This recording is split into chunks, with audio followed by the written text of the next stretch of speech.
Hello friends, I hope you all are doing well. Stay home, stay safe. This video is a continuation with Science for Class 6. Please subscribe to our channel and click on the bell icon to receive further notifications. If you have missed out on any video, you can find it in the playlist, and for the previous video in the series, you can click on the I button. Well, I had a very fulfilling meal today. Want to know what I had for a meal today? No, not interested? Let's do one thing, okay? You also tell what you had in your meal today, okay? I'm listening and I'll also tell you, okay? See, I had a little bit of mixed veg, a bowl of dal, some rice and one chapati. That was too much, isn't it? Now, I have made a table here, okay? And I just want you guys to go through it and tell me from where I'm getting these ingredients, okay? For example, in mixed veg, I used beans, carrot, onion and capsicum. So you have to tell me from where I'm getting the beans, carrot, onion and capsicum. For one bowl of dal, I had pulses and spices in it. For rice and for chapati, wheat, right? These are the ingredients that were used to prepare this food item, correct? Now, if I look at the ingredients, don't you think most of them, or in this case, all of them are coming from plants, right? So, I think the main source of food here is plant, right? Let me see which part of the plant we are using. Okay, beans. Which part of the plant are they? Think. Beans are the fruit of the plant. Carrot, we discussed this in the last video. Yes, root. Okay. Onion and capsicum. This is your homework. You have to tell me. Pulses, they are seed. Spices. Well, we use a variety of spices in our food, isn't it? But most of them come from the plants. Very few of them, and for example, salt. Salt we do not get from plants directly, okay?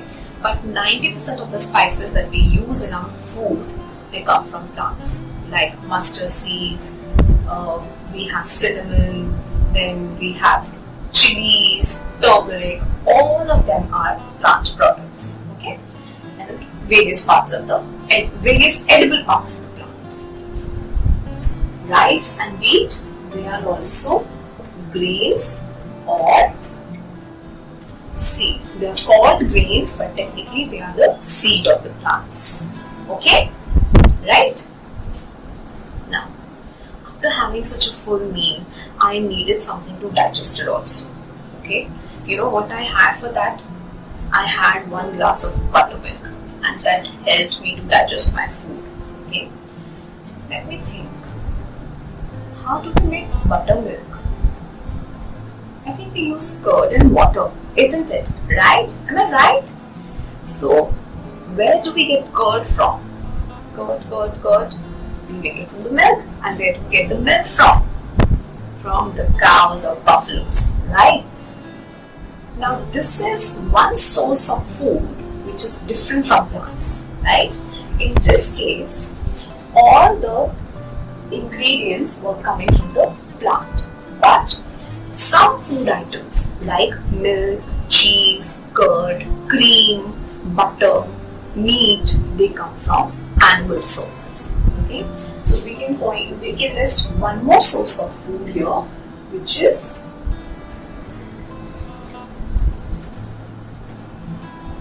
animal. Okay, so I have listed 2 sources of food for you, plant and animal. Okay, now another homework question for you here is you have to give me 2 more sources of food other than plant and animals. Alright, so now you have two questions. One was, you have to tell me which part of the plant are onion and capsicum. And the second question for your homework is that which are the other sources of food other than plants and animals. You leave your answers in the comment section. Alright? Okay, talking of milk. Does milk come only from cows and buffaloes?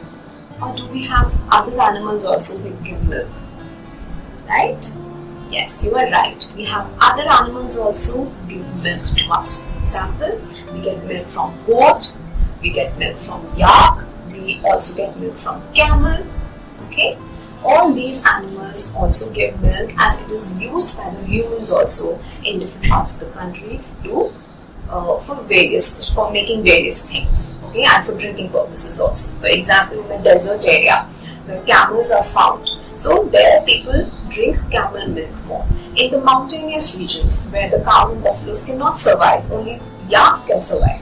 So there people have yak milk. Okay, so according to the conditions and situations where people are living and which kind of animals are surviving in that kind of climatic situation, we have different animals who give milk to us. And from this milk only we can make different types of products. Okay. Another question for you here. Children, do you have your milk sweetened or unsweetened? Well, I have a sweet tooth, so I'll take a sweetened milk. Now, what do you put for sweetening your milk? Do you use sugar or you use honey? Good choice! Even I also use honey. I like honey. Honey is very good. It is good for your health. It tastes good, and it's a wonderful product which is given to us by who gives us honey? Right, again, good work. We get honey from bees, right? What do bees do? They come to the flower, they suck the nectar of the flower. What is nectar? The juice of the flower, okay? And they convert it into honey and store it in the beehive, okay? Why do they store it in the beehive? Why don't they just eat it and finish it off, yaar? Rakh ke kya karna uska? Good question, children. The answer is because flowers are not blooming throughout the year. So they do not get the nectar around the year. Okay. So what they do is when the flowers bloom, they collect all the nectar and they convert it into honey and store. So when it is winter time or autumn time, when there are no flowers, so no food is available to them, so they can use the stored honey and they can live happily. Right? Okay guys, this is for today. I hope you liked the video. Please like, share and comment and subscribe to our channel. Keep watching our channel and the next video will be posted soon. Thank you. See you soon.